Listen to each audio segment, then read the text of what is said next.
Right, so I just wanted to get the conversation started on reconciling CI, and given that IO and Node are now both under the Node.js Foundation, the timing couldn't be better. So we can actually plan how to start doing the work to bring the build back together. So I looked at your state of the build issue, Rod, and your CI is very extensive, so I think it definitely makes sense to start from there and extend it to cover Node.js, the Node.js LTS repo, and see what we need to bring over from Node.js. Kind of what we're doing for the code base convergence. So maybe we can walk through that high-level plan that I jotted down. I mean, it's just a draft at this point, and maybe there's some points that I missed, and we can identify any blocking issues or work items to take away. I'm just going to make a document that we can take some notes in. I already have one. Let me put it in the chat. Oh, okay. It's something we can work in. Okay. Google Chat. Great.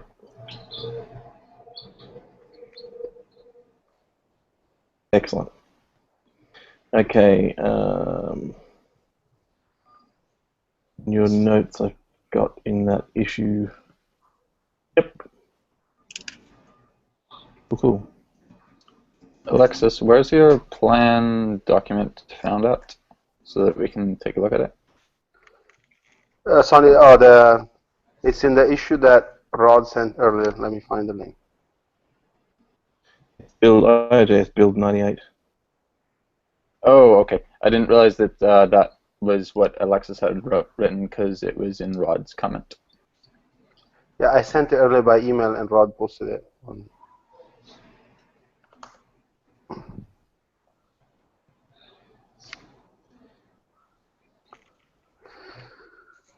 Right, so basically the idea would be to bring over, for sure, the hardware assets and to reuse the current io.js jobs to cover also the Node.js repos, right?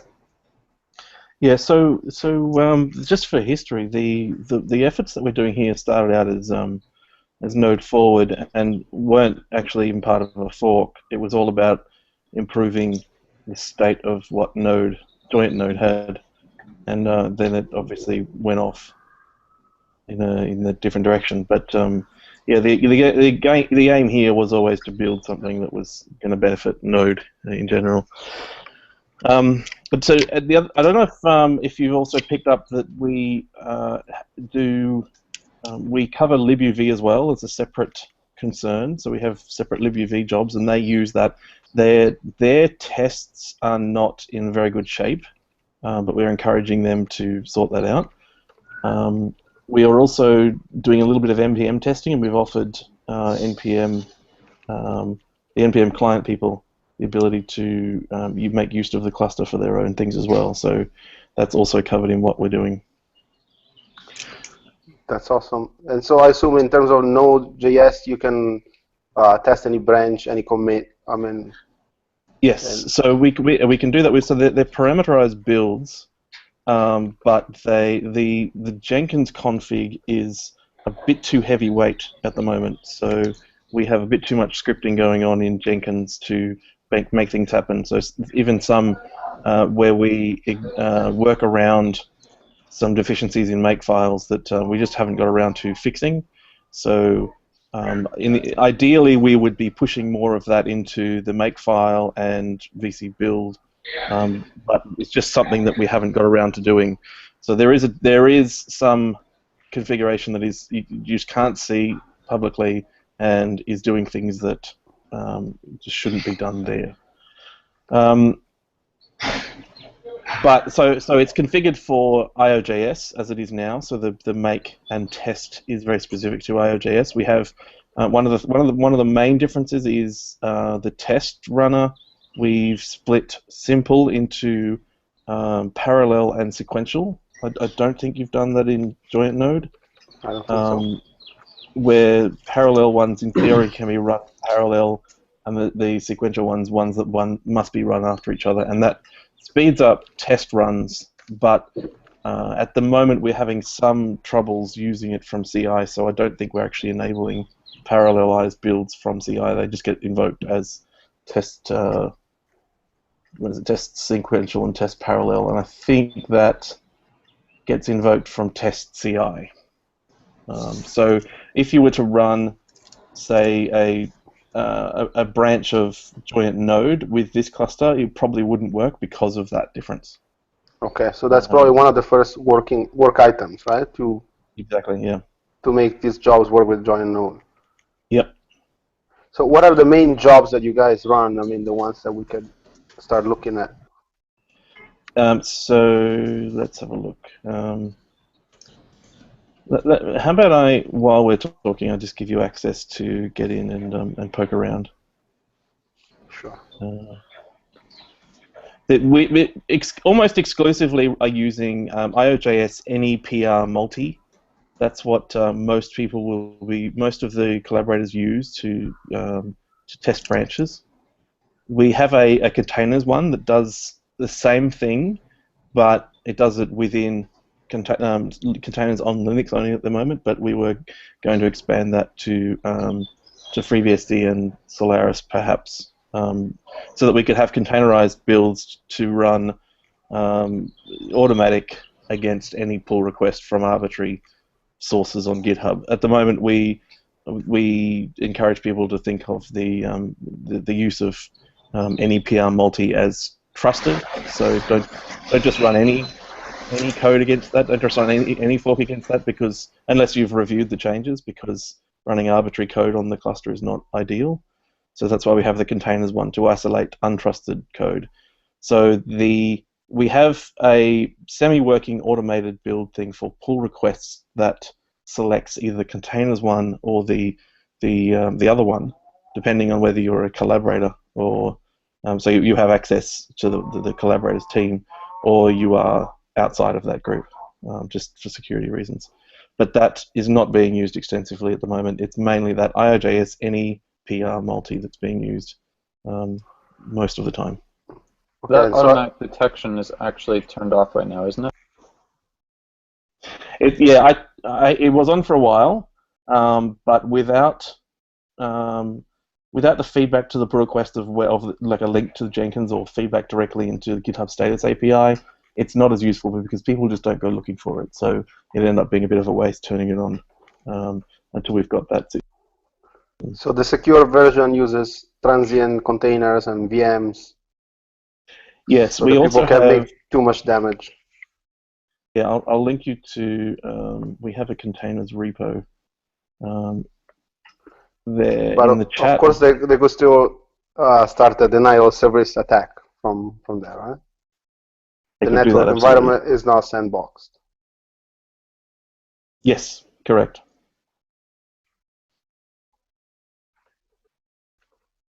Okay, let's not get some strange ideas, people.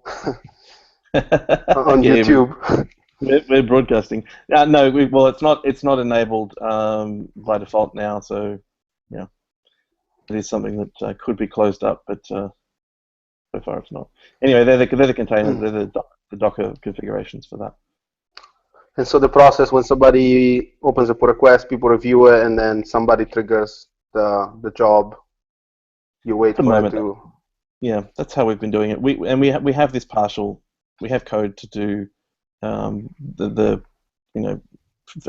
to GitHub, triggering Jenkins jobs, and then the bit that's not connected up is pulling the status and feeding that back into GitHub so that you get the full status indicators of what's passing and what's not. That's just not. Cool. We just don't have that finished yet. Yes, the one job that we thought might be useful to bring over from Node.js was this node accept pull request that we started using a few months ago, and that actually does the final merge, and it's been discussed already on GitHub. And we find it to be useful in that we stop people from pushing directly to GitHub, so nobody's doing that. Nobody can make any mistakes. And also the other risk that it avoids is that sometimes you could test a PR, but then by the time you merge it later, somebody else has pushed something else, and there could be some conflicts that could cause a failure. I don't know if you guys ever ran into this issue. But thanks to this job, we have had pretty much 0 regressions on unit tests. So this could be something that we could bring over even in an experimental way, like let people try in some limited context. I think so. Yeah, we have missed a bit of rigor in that area with some pull requests getting merged that weren't properly tested against CI, which is obviously what we're trying to avoid. Right, in Node.js, before we start using this job, we would have a lot of regressions from people testing their changes only on one platform, right, and breaking all the other ones or some of the other ones. Obviously, using CI is already a big step forward in fixing this, but also making sure that all changes only go through CI is kind of the ultimate gate, I guess. Yep. So, Julian, do you know of any other CI jobs that are worth porting over from Node Jenkins? None that I know of. No, I don't think so. I know that Michael Dawson was experimenting with some NPM testing. There's a yeah. So NPM testing so far, due to the fact that the integration of NPM tests within the Node code base is not, I would say, it doesn't work on all platforms. The way we've been doing that is that I was running the test on OS 10, and that was enough to give us enough confidence that NPM was working properly for a given release of Node. And then one thing that we also do sometimes is we have a Node review job that we use to just like run tests on all platforms, but without taking any specific action. So I guess it's pretty much equivalent to what io.js has for running tests on all platforms. So it's nothing. It's basically running the same test as Node accept pull request, but without merging any change. And that's useful when you do a merge, when you want to test some changes on all platforms, stuff like that. Yeah, we can assume that IO already has that capability. Yeah, right? yeah, exactly. Yeah. So, what about releases? You do use Jenkins for the release process, don't you? Yeah. So yeah, that's probably the only job that we would need with Node accept pull request, that we would need to continue doing releases. Right. So we have two. I'll just talk you through our release process because it's relevant. We have one that's for nightlies and one that's for releases. The nightly one is now triggered automatically if there's been changes in the code base. Each day it's triggered, so they get done, and when they get built, each of the build slaves for the release. All of our release machines are isolated from our test machines. So except for some of the ARM ones where it's a bit difficult to do that. Although we are fixing that as well. So when you do when the nightly one is run, each of the build machines that are used to build the tables or binaries, they upload to the web server into a staging user. They will have access to a staging user, and they dump them all there. And then there's a cron job that will do a release and charsum of nightlies, and it promotes them from staging to dist when it does that. So it's very predictable how it does it, and the staging user has very limited access. Then we have another one that's called release, just release, and that does effectively the same thing, but it puts them into a different location. It doesn't add all the nightly additional stuff, and then we have a shell script in our the main repo for io.js that certain people, there's 3 of us so far, myself, Jeremiah, and Chris Dickinson, who have access to this, and we can run this script. It goes into the server, checks if there's things ready to be promoted from staging, and if you want to go ahead, you ask your questions, do you want to go ahead and promote this? It'll promote them, sign them, it'll char sum, then it'll pull the char-sum file down locally to your computer and sign it with your GPG key, push it back up, and then it's released. So 3 of us have our GPG key fingerprints on the io.js README, and those are the only people who can sign the char-sum files for releases. So that's the 2 processes that we have for releasing binaries. Yeah, in Node.js, Julian is the one who has been doing releases recently. I have never done one. So you will know more about the process. Yeah, there's no formal staging process, but otherwise it's fairly similar. There's also basically there's a Node.js release job on Jenkins, and that job sends the binaries and the tarballs on a server, and then when we're ready to release, we have a shell script that just like tags a given commit, that is the release commit, and then signs it, and then also signs the chasms and sends them to the server. So pretty much equivalent without minus the staging step. So does it make sense to have the 2 jobs coexist for a while for the different releases? I think so. It's important enough for those to be solid. Remain their integrity. Yeah. Yeah. Two other I think important points is that we have also like certificates and keys that are used to sign the binaries, so the OS 10 and MSI and starter. So that also we probably need to keep that. And currently, the certificates are issued for joint, so it's not going to be the Node.js Foundation. I'm not sure what we want to do with that.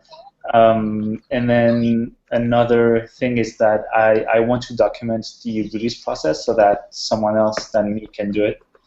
And that's one of my goals for the next few weeks. Did I give you guys a link to our release process? Mm-hmm. Okay, so that documents all of that stuff that we have on our. No, we don't have that link. I thought you said that I'm gonna give you that link, but no, we don't have it. Sorry. So the one on the state of the build. No, it's in our the io.js repo. It's for people who release. I'll just get that for you and put it in chat. Got it. I pasted it in there. Yeah, thank you. So that's releases.md. Because we have multiple people that do releases and we want to add more, we've documented the process. It's not quite accurate because there's been some changes, including how we generate the changelog now is we use a tool called Flagmaker that is still being tweaked, but it creates markdown from the changelog, the Git log between releases. So that's the only major difference. Sorry, it cut off. I couldn't hear you. Just the last part of what you were saying. Let me just give you another link. And it will explain it. Maybe we can paste it in the doc so we have it for reference. Sorry, yeah, that's a good idea. Flagmaker is Flagmaker is a tool we use to generate the changelog, the commits list anyway, and it just creates markdown for us and it groups them. So in our changelogs we're grouping commits by the category. You know how the convention has become to put the category in at the front of the commit message, followed by a colon, a semicolon, and then a colon, and then the rest of it. So, for example, I'll just run it now. This is the kind of thing we get if we look at the doc. I'll just paste this in for now. this is the text that we get, and what we actually do is, so you can see that the categories here are pulled from the commit message. So we rely heavily on the commit message to be properly formatted. We have this kind of thing, build, move, blah, blah, blah. That's the message, and then we pull that first bit off to be the category, and then we group them by. I grouped that one. I did. Yeah, it's grouped by category. So that helps with looking over the commit log, and you can see things grouped together, including like docs. When docs are grouped together, it's particularly handy because we get a lot of doc changes, and you can usually skip over them when you're reading it. And the other thing we do is we actually now query back to GitHub to look at the tags of a pull request that they come from. So, for instance, if we look at that first one there, actually no, look at the bottom one of the list because it's an interesting one. So that commit 64D3210C98. That we look at the commit. It's got a PR URL text in the commit that Bert in this case has put in, and he linked to pull request number 1433. We pull that out, and then we go and ping GitHub and ask for the tags for that. And in this case, it had a semver major tag. So we then list that in the change log to say, so we can show what it is in the commits that have triggered semver changes. So semver major and semver minor are the ones we have tags in GitHub. So we could expand that to other uses, but that's what our tool does. So whenever the person doing the release pulls this down and they see something, they might see a semver minor, they can then follow it up, make sure it is actually semver minor, and then bump the minor version for the release. In this case, it's that commit was one of the few commits that caused the bump to 2.0 for io.js. So that's another part of our release process, but that's not quite documented properly in that release document that I believe Jeremiah pasted in. There it is. Yeah. So Jeremiah's link was now as well. Releases.md. That's what I was just saying before. The document is not quite accurate because it talks about how to use Git to make the commit log, the change log. Okay, it sounds like we could keep the separate release processes for a while. I mean, it's not the top priority, right? It's not blocking convergence, yeah, and then I think what we'll want to do is we'll want to maintain our existing release processes as they are now, and then when the convergence repo comes together, maybe we should create a third release process that has the best of both worlds and does the whole lot, and we can instead of trying to scrap what we do and come up with something now, let's aim to create something new and better in the converged repo. Yeah, and Julian, you're probably in the best position to determine if there's anything from the Node.js release process that needs to be ported over, or if this is sufficient. Yeah, no, I think we just want to make sure that we are still able to release 0.10 and 0.12 versions, but it seems that like the io.js team has done some great work on the CI. So I mean, yeah, as long as we can release 0.10 and 0.12, then I'm fine with anything. Yeah, one point. Sorry, go ahead. Because we've jumped ahead with V8 and we have minimum compiler requirements now, the major change on that end is probably versions of Windows and versions of MSVC, and we had that comment in the question came up in your agenda, Alexis, but we are using Visual C++ 2013 on all of our Windows machines. We have started working on 2015, but because it's not released yet, we haven't integrated that yet. But we do have a test machine that we've been playing with, and it's very close to ready. So, and we're doing release builds with that on Windows 2008. So, what are the current release builds done for on the Node side? What compiler and Windows version? Yeah, we're using VS 2013 on Windows 2008 and Windows 2012. Okay, so it's the same essentially. It's the same essentially. Yeah. If if we shall support any more advanced features, like some stuff coming down the road might require Windows 10 and Visual Studio 2015, but that's premature for now. Okay, and we're both doing Linux binaries off CentOS 5, but we're using GCC 4.8. I think you might be using a different GCC on there. Yeah, so we're using an older GCC so that the resulting binary runs on older systems with older C++ runtimes. And I know that you fixed that with using the Red Hat developer toolset. Yes. So we're compiling, and because there's no reliance on the lib C++ for the new stuff, they will actually run on bare machines. So our binary should run on plain CentOS machines, CentOS 5 machines.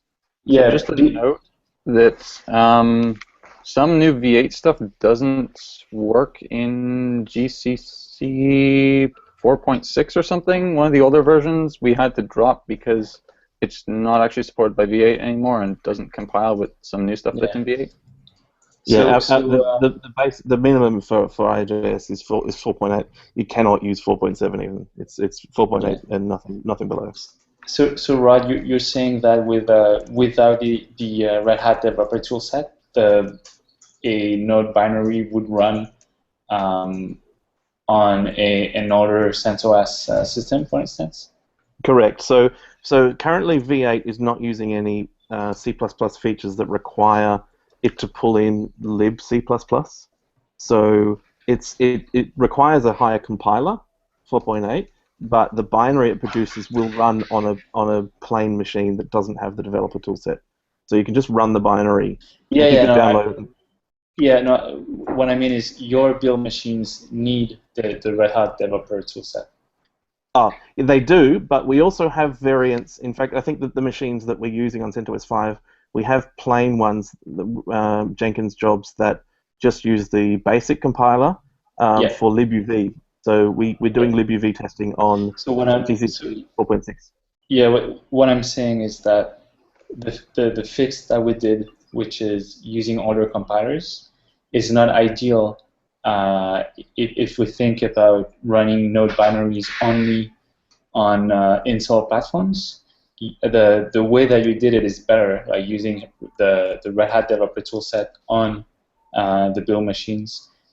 And that's one of the things that we want to do in the future. The only problem is that on other architectures like PowerPC, we probably can't use the Red Hat developer toolset. So that's more an open question. So basically what I'm saying is that this is a difference between the io.js CI and the Node.js CI, the way we handle this problem, and the way you solve it is just better because you don't have to float a patch, and because it's just better. But we might not be able to do this in Node itself because we want to be compatible with PowerPC. Okay, I haven't. I'm not up to speed on what PowerPC requires. So one place we do also have difficulties is with at least we don't have it in our normal CI cluster, but in the containers we do Debian Wheezy, and unless you're using one of the ARMs, so like Raspberry Pi, for example, you can get GCC 4.8 pretty easily on that. Most of the time, if you're just using plain Debian Wheezy, it's really difficult to get a good GCC 4.8. So I actually have I've compiled and bundled a GCC 4.8 for a Debian repo that I add to our build containers for Debian Wheezy. But that's a pain and that's really a pain to do that on anything but CentOS, really. They're much better set up to run newer GCCs because obviously people on those machines are expecting to have to use them until 2017 or whatever the end of life is. So I just pasted a link to an issue that we have in our CI repo, and that will tell you basically where we are with regards to being able to run node binaries on older C++ runtime. Yeah, so you'll see like the current state of things in that issue. So is this going to be a blocking item for pointing io.js CI to the node repo? No, because we can just add new build slaves for it, I suspect. Yeah, yeah. Yeah, it's not a big deal. It's just a matter of configuring the slaves. Okay. It's not clear. It's not clear yet, like how we want to handle the PowerPC support for this. Like, I'm not saying we don't want to use the Red Hat developer toolset. It's just that it's one thing to consider before moving to that for our binaries, for the Node 010 and Node 12 binaries. So Michael Dawson, for instance, will be able to provide more details. But yeah. Okay. So one issue I wanted to discuss is distribution site. So right now, I saw that Node.js has a dependency on the binaries being on nodejs.org/dist. You guys must have solved this in io.js somehow, right? So there are two things going on here for us. So one of them is that we are the interim approach is to patch Node.js as it comes in with npm, and so we actually release a patched Node.js with io.js binaries, and the plain Node.js doesn't work with it. So if you ever do an npm upgrade or an npm install Node.js, you'll get a version that doesn't work with io.js. So you use the one that's bundled. The other thing we have going, and the reason it hasn't been done yet is because it's on my plate and I haven't had time to do it. But we started right at the very beginning. We have some work that we've done on Node.js that we want to get in, which is to actually when you make a release of Node or io.js, you actually say in the process you can actually query where the header files are. So where the source file is to download, and Node.js will go and get it from there. So you could have that could be an arbitrary URL, and it comes from within the process, and Node.js can call it and say. So the URL is included in the release. Yeah. A link to the headers and libs. Either that or a link to the root to go to, and then it figures out what the rest of the path is. The other thing is that, and this is another thing for Node.js, is that all of the releases, all of the installers and tarballs, except for Windows, they already have the header files in them, and we need to make Node.js just use them. So we've been doing a little bit of work on that, but Node.js is kind of hard to hack on because it doesn't have any tests in it, and it's a little bit brittle. Yeah, definitely Node.js. The whole Node.js story should be improved, right? This hard-coded URL, but I'm thinking for a legacy support out there, we need to still provide this URL as a distribution. Absolutely. Yeah. No, absolutely. Yeah, no arguments there that needs to exist. So the only thing about that I have to say about where to put them is that we're not happy with our current setup that we have for our website, which is we're running off one server and we're putting all the binaries on that one server, and we're not even using like snapshot or ELBs or anything. We're using DigitalOcean. They do backups, but it's very rudimentary. It's not ideal. It's not 8J, and it's not something we want to be doing. So Ken Perkins, I wish he was on this call, but he's been working towards a newer architecture of that, where we store our tarballs on either S3 or Rackspace's thing or something else, and then we provide them through the website. The website is either a proxy or a redirector to where they're actually stored, so the website doesn't have to contain all that state. So when we're thinking about setting up a new distribution site for a converged project, I'd like us to let's tackle that properly and solve it properly. How's it currently working now? Are you in a similar situation with the nodejs.org site that we're in? That's just a server running somewhere, or is it a bit more sophisticated? Yeah, it's just a web server, nothing, Right. Nothing more. It's a static web server, basically. Right. Another thing we'd like to solve with this is the ability to mirror it more easily. So we've got, for example, the people in China have to do scraping to get everything. It'd be nice if they had a much more easy mechanism to mirror. Yeah. So in a unified world, your io.js releases will also come from node.js.org/dist. That seems reasonable to me. So at least you can keep the URL, right? Yeah, I see no reason to take the URL away. Okay, so we need to, well, we need to unify the servers then. I think so.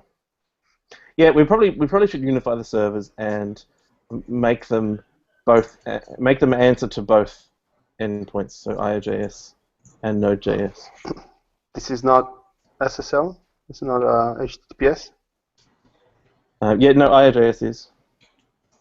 Yeah, same for Node.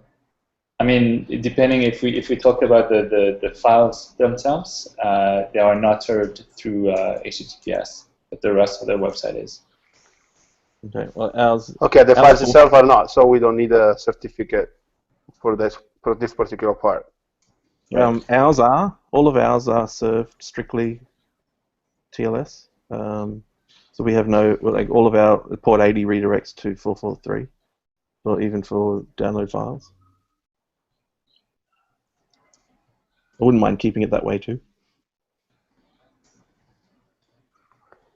Okay.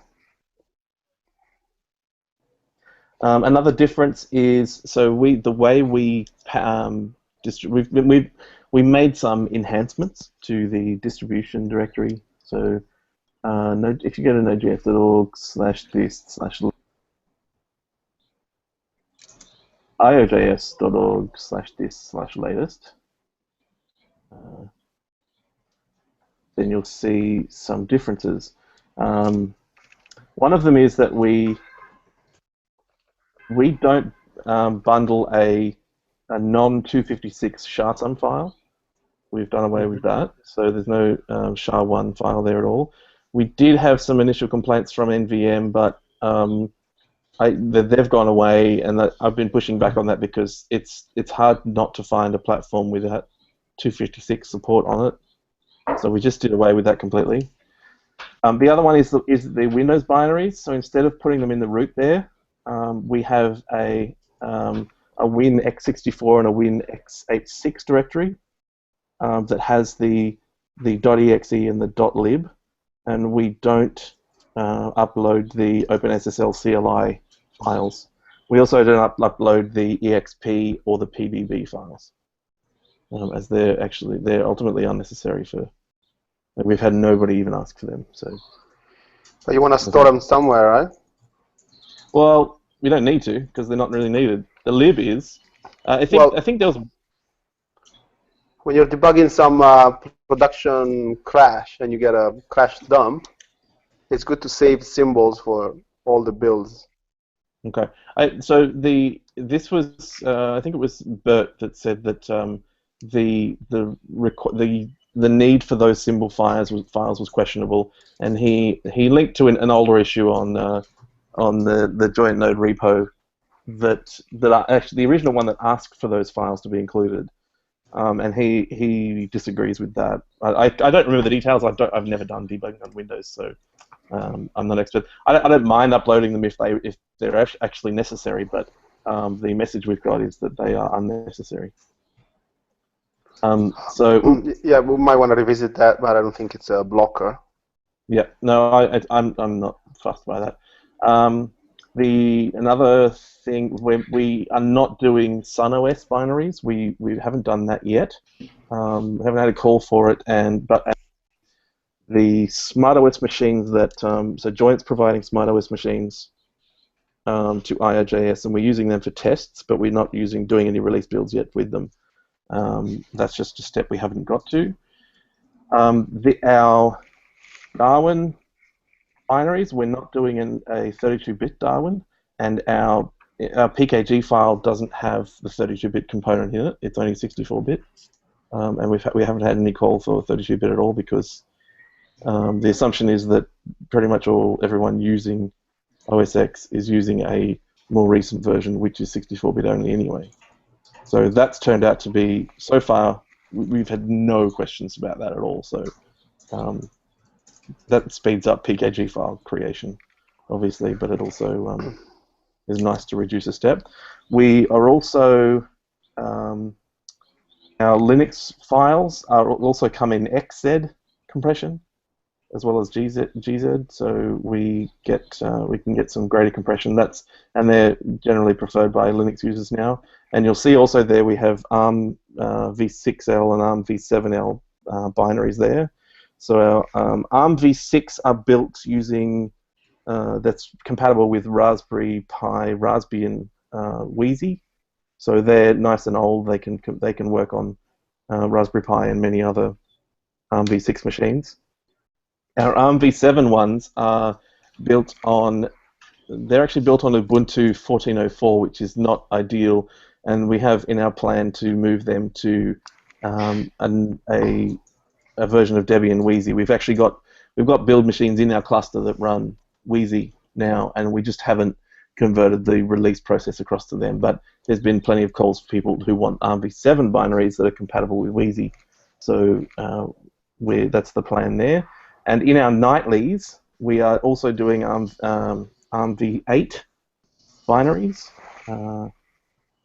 So, for example, I'll just give you a link to a nightly. In the document, there's a link to the latest nightly, and it has an ARM v8. What are we calling it? We're calling it ARM64, a binary. As far as we know, we don't really have any users of that, but that's why it's only in nightly. Okay. So going back for a second to the issue of unifying the distribution side, I mean,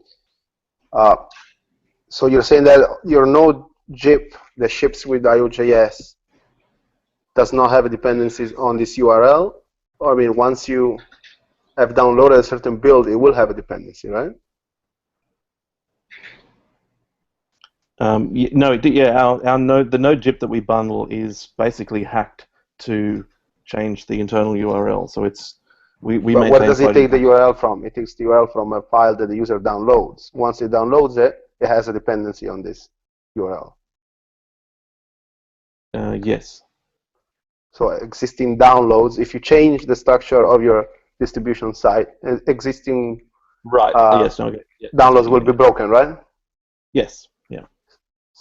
Okay. Is that a concern? Obviously.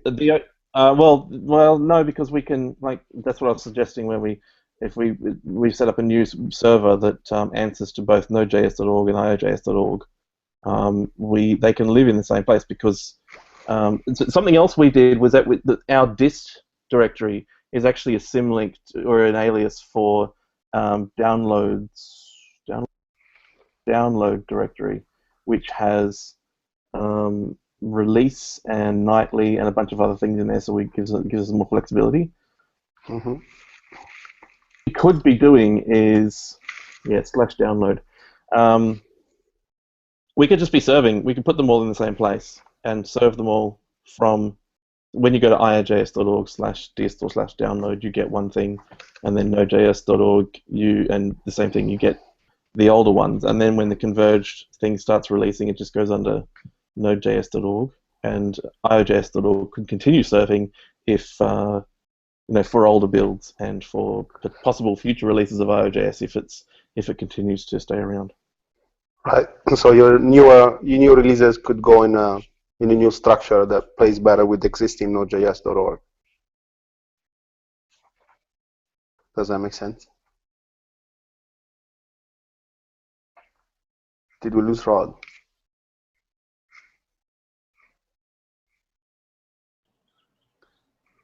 Looks like it. Yeah, I think we did. Okay, let's wait for a second.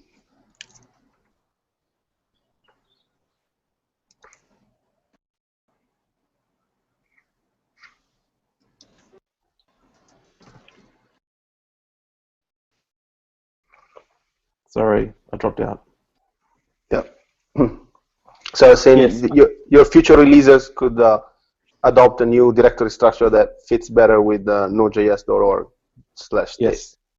I would like to.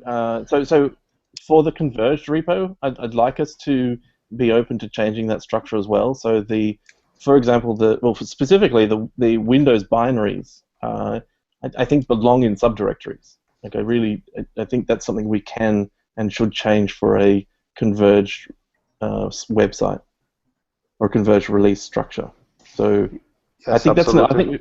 I think we've made an improvement there, and I wouldn't mind that improvement sticking around for future ones. And it's just Node JIP needs to be aware of those. Yeah. Okay. That's all. All right, we have 9 minutes, so maybe we can talk about collaboration going forward. Does the Build working group meet on a weekly basis, or how do you guys collaborate? And does it make sense for Julian or I to join in the interim to facilitate this? It absolutely does. Look, if you guys are, if this area interests you and you want to do this, on a long-term basis, we would love to be able to expand the Build working group because currently there's not that many people with time to put into it. If you want to just hand this off as a responsibility to a Build working group, then that's fine as well. But we'd love to have you guys on board if you can see a way to do that. We don't have a regular cycle, but we are talking about how to create that, probably once every 2 weeks, I think at this stage we're talking about, or either that or once a month. It makes sense during this convergence period to meet more often, so maybe we should set up a weekly meeting. Yeah, I think it makes sense for us to collaborate during this convergence process, and then we can see about long-term participation. I'm not sure at this point.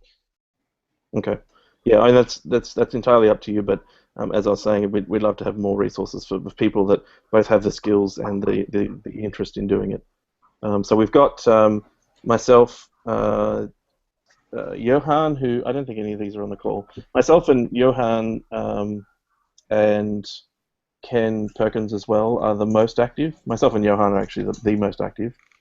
And then we have some additionals. We've got another guy from NodeSource, Will Blankenship, who's also participating in the Docker working group. And we have a couple of others. There's a couple of Strong Loop guys. And Jeremiah's here now, which is cool. So there's a few people around the periphery, but mostly there's only a core of between 2 and 5 people that are actively doing anything. And just to quickly go back onto the point of signing keys, that was something I didn't mention that is very, very much the same as what you've got going now. Signing keys for io.js are currently node source keys, and so the Windows machine that does the Windows machines that do the releases and the OS X machines that do the releases there. Myself and Will Blankenship are the only ones from NodeSource are the only ones who have access to those because they're our keys. But ideally, in a converged foundation, we would have foundation keys that a list of appropriate people within the Build working group would have access to, and we wouldn't need to be so protective within the group. Makes sense. So your OS X machines, is that a machine just sitting in joint office somewhere? Yeah, there's one. Okay. There's one machine in the Giants office, and then I think there's another machine that we have disabled that is outside of the Giant office. But yeah, the one from which we generate the binary packages is in the Giant office. And what version of OS X is that running? That's a good question. So we've had trouble with that. We're running 10.10, but we really want it to be running. We're running 2 machines that were donated by Voxer, and they're running in the Voxer data center. But they're 10.10, and they're running VMs for all our work, but they're all 10.10 because getting hold of older OS X is just a nightmare. But we really wanted to be running at least 10.9 and maybe even 10.8. In virtual machine. I think it's running 10.6 maybe, but I'll check that out. Okay, that's nice. So we just don't have any test. We don't have any means in our CI to test older versions of OS X at the moment. So that's a blank spot for us. Yeah. Yeah, I'll let you know. What's the best way to let you know? An email or? Email's fine, or we could do it in the repo. Maybe we should just continue the discussion in the in that build repo that where I started the thing for this call. Yeah. Sure. Okay, that sounds like a plan. So you both now should have emails with access to admin access to our Jenkins. If you go into the jobs, particularly the io.js NEPR multi, and go into configure it, you will see that there's a lot of scripting going on, which is something we want to reduce. And it's just the fact that some of the makefile stuff has adapted, but a lot of it we just haven't had time to adapt it. So we're doing a lot of extra scripting. And then if you look at the same as in release, actually it's not as much scripting in the test, it's the release ones that do a significant amount of scripting. Whereas I think for you it's mostly just a case of calling make and it doing the work, whereas for us we do a lot of steps to get a release out from Jenkins. There is some scripting in the Node.js release process, but it's mainly to generate the chasms and also to upload the files to the static web server. But that's it. Okay, so we do have additional tooling on our website. Let me just give you quickly a link. I know we're running out of time, but where's the document? Oh, here it is. Another link into the document. This is in our build repo. We have a couple of tools that we have on the website.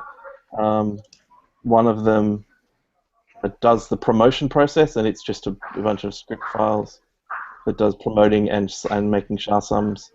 The other one is called dist indexer. This is something that we have working that works quite well. We actually this little application runs over the distribution directories for release and nightly, and it will collect metadata about each release. Like basically when you go into Node process.versions, that information is exposed in both a JSON file and a space separated or a tab separated file within our distributions directory. So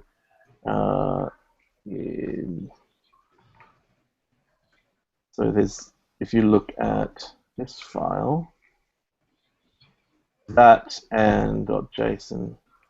Where are you pasting the links to the files? Into the Google Docs document. Let me just. Okay.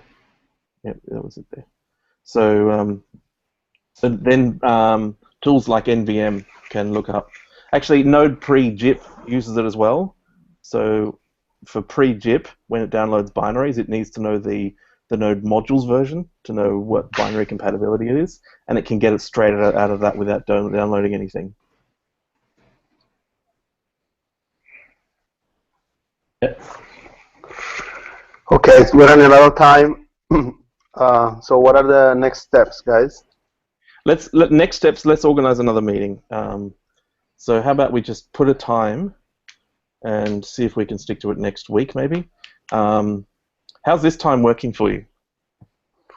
Is it a bit late? It's a bit late for me, but if we're all in 3 very different time zones, I guess it's the best compromise.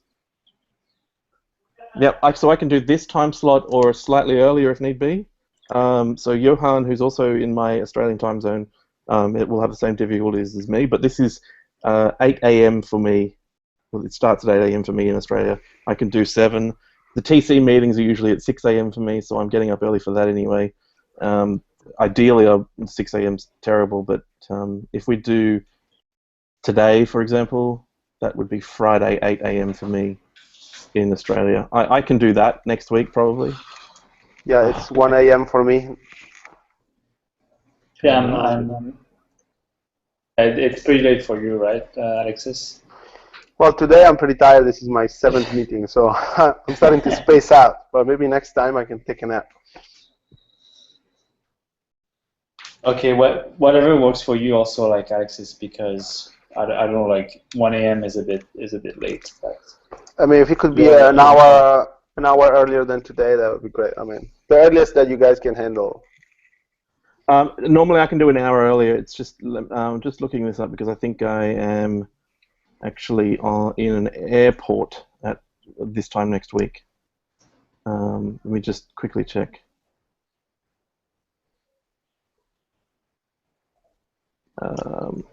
Sydney, 6 a.m., 6, 7, 8.